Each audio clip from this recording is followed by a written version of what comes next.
Selamat sore dan salam sejahtera untuk kita semua.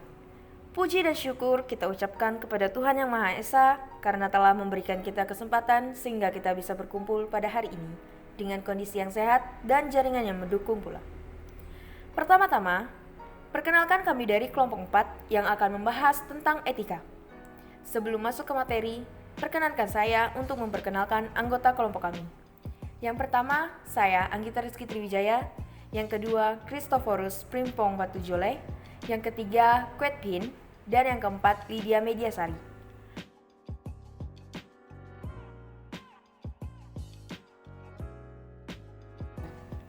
Materi yang akan kami bahas yaitu yang pertama, pengertian dan contoh etika sosial.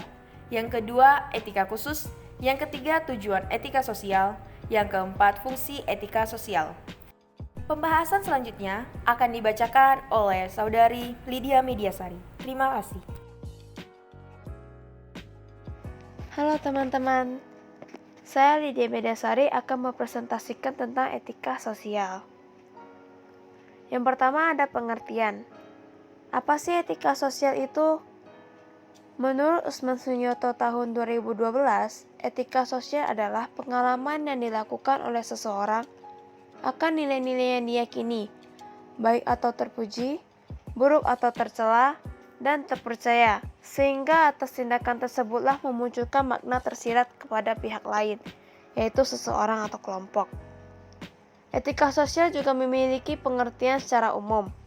Secara umum, etika sosial adalah berbicara mengenai kewajiban, sikap, dan pola perilaku manusia sebagai anggota umat manusia.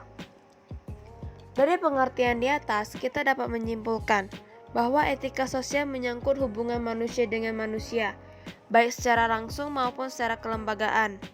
Sikap kritis terhadap pandangan-pandangan dunia dan ideologi-ideologi maupun tanggung jawab umat manusia terhadap lingkungan hidup. Dengan demikian luasnya lingkup dari etika sosial, maka etika sosial memiliki berbagai bidang, yaitu yang pertama, sikap terhadap sesama.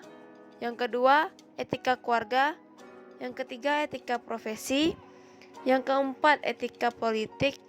Kelima, etika lingkungan. Dan yang terakhir, keenam, etika ideologi. Pembahasan fungsi dan tujuan akan dibahas oleh saudara Kwet Pin dan Anggita. Terima kasih.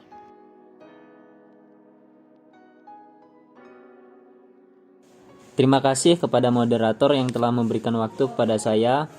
Baik, di sini saya akan menjelaskan tentang etika khusus. Etika khusus adalah penerapan prinsip-prinsip dasar itu pada masing-masing bidang kehidupan manusia, atau bagaimana saya harus bertindak dalam bidang yang bersangkutan, atau bagaimana bidang itu perlu ditata agar menunjang pencapaian kebaikan manusia sebagai manusia. Nah, etika khusus juga terbagi menjadi dua, yaitu etika individu, di mana sikap dan kewajiban manusia terhadap dirinya sendiri. Yang kedua, etika sosial, yaitu sikap, perilaku, dan kewajiban manusia sebagai masyarakat pada umumnya. Halo, saya Kwet Pin. Saya akan menjelaskan fungsi etika sosial. Yang pertama, fungsi etika sosial ialah untuk mengetahui karakter seseorang.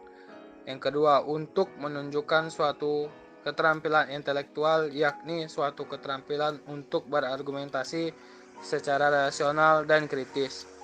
Yang ketiga, orientasi etis ini diperlukan dalam mengambil suatu sikap yang wajar dalam suasana pluralisme. Mengapa argumentasi itu harus dilakukan secara rasional dan kritis? Karena orang yang berpikir kritis, ia mampu mengolah pola pikiran menjadi lebih hati-hati dalam menentukan, memilih, dan memperhatikan banyak kemungkinan dari berbagai sudut pandang secara rasional.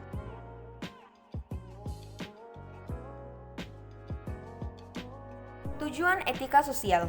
Keberadaan etika yang dijunjung tinggi dan juga dihormati tentunya mempunyai suatu alasan penting yang perlu diperhatikan. Ada pula beberapa manfaat etika yang terdapat dalam sebuah perusahaan ataupun organisasi, yaitu yang pertama, memberi rasa tanggung jawab. Yang kedua, dapat dijadikan sebagai pedoman. Yang ketiga, meningkatkan kredibilitas perusahaan ataupun organisasi. Yang keempat, menciptakan ketertiban dan keteraturan dalam sebuah organisasi ataupun perusahaan. Yang kelima, dapat meningkatkan kesejahteraan anggota.